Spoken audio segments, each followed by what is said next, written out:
Assalamualaikum warahmatullahi wabarakatuh. Salam sejahtera untuk kita semua. Hari ini kita akan membahas hukum lingkungan atau environmental law.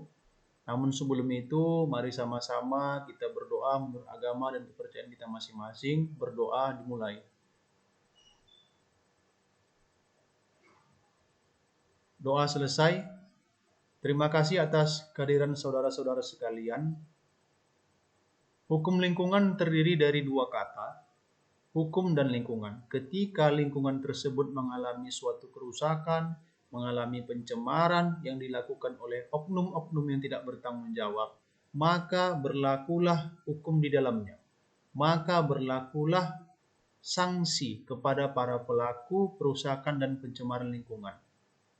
Jadi harapan saya kepada saudara-saudara sekalian sebagai generasi muda dan untuk kita semua, mari sama-sama kita jaga, mari sama-sama kita lindungi lingkungan hidup ini agar tetap lestari. Demi siapa? Demi keberlangsungan peri kehidupan manusia dan makhluk hidup lainnya. Kemudian, hukum lingkungan itu memiliki pengertian bahwa hukuman lingkungan yang termuat dalam pasal 1 ayat 1 Undang-Undang Nomor 4 Tahun 1982 tentang ketentuan pokok-pokok lingkungan hidup yang saat ini sudah diperbarui atau sudah direvisi menjadi Undang-Undang Nomor 32 Tahun 2009 tentang perlindungan dan pengelolaan lingkungan hidup, sama dengan pengertian istilah lingkungan itu sendiri. Jadi lingkungan hidup itu memiliki pengertian ataupun definisi, yakni kesatuan ruang dengan semua benda, daya, keadaan, dan makhluk hidup, termasuk manusia dan perilakunya.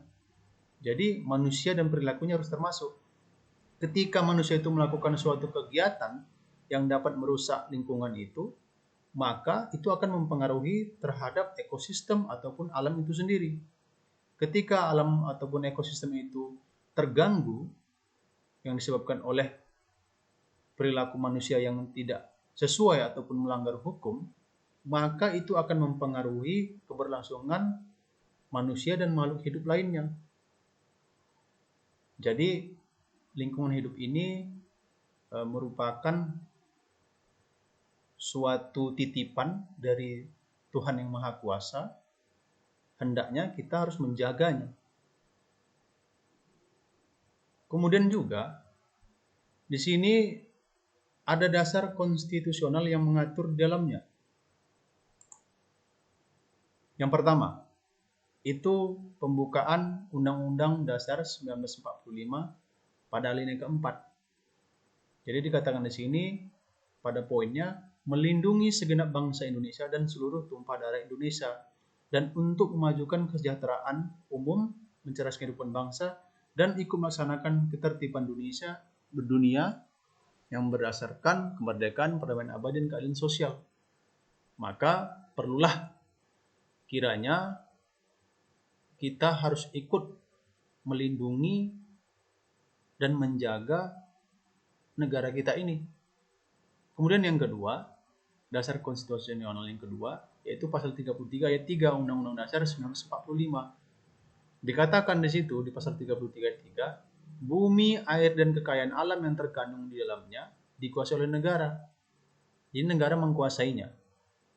Dan ketika negara mengkuasainya, dan itu juga dipergunakan untuk kemakmuran rakyat. Jadi kembali lagi kepada rakyat. Kemudian yang ketiga, pasal 28 huruf H Undang-Undang Dasar 1945. Dikatakan di situ, apa katanya? Lingkungan hidup yang baik dan sehat merupakan hak asasi setiap warga negara Indonesia. Jadi, bagaimana cara memenuhi hak asasi setiap warga negara Indonesia?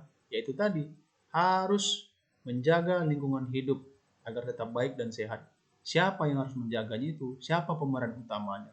Yakni pemerintah, negara lah yang harus memberikan perlindungan pertama kepada warga negaranya. Jadi dalam lingkungan hidup ini juga mengalami berbagai macam masalah. Masalah pertama itu apa? Ya ini sampah, penumpukan sampah. Kita lihat tahu di sekitar rumah kita banyak sampah yang berserakan, bertumpukan, sehingga mengalami gangguan seperti tidak berjalannya air dengan baik. Ketika air itu tidak berjalan dengan lancar, maka terjadilah banjir. Siapa yang dirugikan? Ya masyarakat itu sendiri, warga negara Indonesia sendiri. Kemudian yang ketiga, itu adanya sungai tercemar. Kemudian ada juga pemanasan global. Ketika pemanasan global terjadi, maka menipisnya lapisan ozon. Inilah dampak dari masalah lingkungan hidup. Kemudian ada juga dampak yang lainnya, yakni abrasi. Abrasi ini apa? Jadi beberapa tahun yang silam saya pergi ke Pantai Cermin. Saya lihat di bibir pantai Cermin tersebut sudah mengalami abrasi. Artinya pohon-pohon yang berdiri dulunya dengan baik, tumbuh subur, sekarang sudah tumbang dan hanyut dibawa ke laut. Nah, itulah dampak terjadinya. Kemudian ada juga rusaknya ekosistem laut.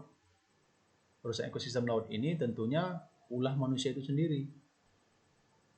Misalkan menangkap ikan dengan cara mengebom ataupun memasukkan zat-zat yang beracun untuk mendapatkan ikan, dan tentunya itu mempengaruhi ekosistem dari laut itu sendiri. Kemudian ada juga pencemaran tanah.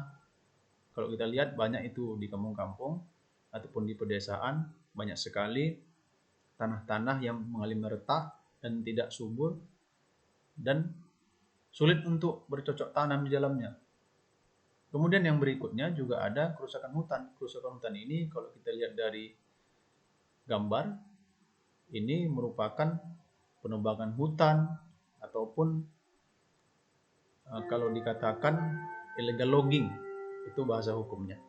Jadi kesemua dari masalah yang dihadapi oleh ataupun yang terjadi dalam lingkungan hidup ini dilakukan oleh manusia itu sendiri dalam berbagai kegiatannya. Maka ketika manusia melakukan kerusakan dan pencemaran, maka berlakulah hukum di dalamnya dan ataupun sanksi. Di dalam hukum lingkungan itu terdapat 3 sanksi. Yang pertama itu ada sanksi pidana. Kemudian ada juga perdatanya. Bagaimana cara kita menggugat suatu perusahaan, misalkan korporasi yang melakukan kerusakan atau pencemaran terhadap hutan itu sendiri. Kita lihat kebakaran hutan terjadi di tahun 2019 sangat luas, dan itu merupakan kebakaran hutan yang terbesar sepanjang sejarah. Dan kemudian juga ada sanksi administratifnya. Dalam sanksi administratif itu terdapat misalkan pembatalan izin perusahaan, kemudian ada dalamnya pemberhentian izin tersebut. Itu merupakan sanksi. Perlu diingat ada sanksi pidana, perdata, dan administratif. Semua sanksi yang diberikan kepada para pelaku kerusakan dan pencemaran itu untuk melakukan ataupun ditujukan agar lingkungan hidup itu tetap lestari, tetap baik. Demi siapa? Demi kemaslahatan umat. Untuk itu harapan saya agar saudara-saudara dapat memahaminya dan mengimplementasikan di dalam kehidupan saudara-saudara sekalian. Itu saja yang dapat saya sampaikan. Harapan saya besar kepada saudara-saudara untuk mengamalkannya. Terima kasih. Assalamualaikum warahmatullahi wabarakatuh.